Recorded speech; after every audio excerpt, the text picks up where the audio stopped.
सभी के जीवन में ऐसे मोड़ आते हैं जो रास्ते को धुंधला कर देते हैं। कभी व्यक्तिगत नुकसान, कभी करियर में असफलता, तो कभी एक अकेलापन जो अंदर से खोखला कर देता है। लोग अक्सर कहते हैं कि पॉजिटिव सोचो, पर सच तो ये है कि जब दिल रो रहा होता है तो पॉजिटिव होना दुनिया का सबसे कठिन काम लगता है। आज मैं आपसे किसी भी तरीके की कोई भी किताबी बातें शेयर नहीं करूंगी जो सुनने में अच्छी लगती हैं, बल्कि वो सच शेयर करूंगी जो आपको मुश्किल समय में आग से निकलने में मदद करेगा। तो चलिए जानते हैं टूटने और बिखरने के बीच का जो फासला है उसे कैसे तय करें। समाज में हम सभी लोग सफलता को देखते हैं, संघर्ष को कोई भी नहीं देखता, और इसका सबसे सटीक उदाहरण है सोना। सोना जब जमीन से निकलता है तो वह एक पत्थर होता है, उसमें किसी भी तरीके की कोई भी चमक नहीं होती। उसे तपना पड़ता है, उसे पिघलना पड़ता है, उसे चोट सहन करनी पड़ती है। वह आग उसे खत्म करने के लिए नहीं होती है, बल्कि उसके अंदर की अशुद्धियों को मिटाने के लिए होती है। और हमारी मुश्किलें भी वही भट्टी है। अगर आज आपकी जिंदगी में किसी भी तरीके की कोई भी तकलीफ है तो यकीन मानिए कुदरत आपको निखार रही है। आपकी सहन शक्ति, आपका कैरेक्टर तभी निखरता है जब आप प्रेशर में होते हो।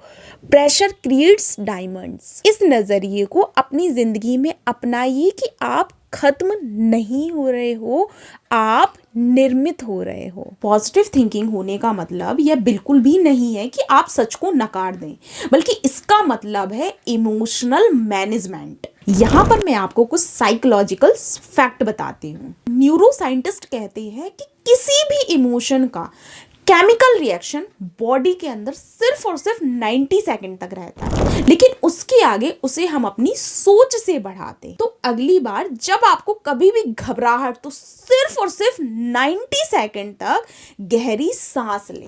हमारा माइंड एक मांसपेशी की तरह है। अगर आप हर समय मुश्किलों को तो माइंड उदासी के नए नए रास्ते बना लेगा, लेकिन अगर आप समाधान पर ध्यान देंगे तो वो मुश्किल समय में भी रास्ते को ढूंढने का आदी हो जाएगा। मेरे साथ ही बुरा क्यों हुआ की जगह पूछिए कि यह जो आज स्थिति है, आज मैं जिस भी सिचुएशन में हूँ, ये स्थिति मुझे क्या सिखाने के लिए आई है। क्योंकि सिर्फ और सिर्फ एक शब्द बदलने से आपका पूरा का पूरा नजरिया बदल जाता है। हमारे समाज में हमें अक्सर सिखाया जाता है कि मजबूत बनो, रोना मत, लेकिन आखिरकार ये मजबूती क्या है। तूफान में एक बड़ा और सख्त ओक का पेड़ खड़ा रहता है, लेकिन फिर भी वो जड़ से उखड़ जाता है क्योंकि वो झुकता नहीं है। और वहीं एक विलो का पेड़ हवा के साथ झुकता है, और जैसे ही तूफान थमता है वो फिर से खड़ा हो जाता है। मुश्किल समय में रेसिलेंस यानी लचीलापन ही आपकी सबसे बड़ी शक्ति है। अपनी भावनाओं को स्वीकार करें। अगर रोना आ रहा है तो रो लें,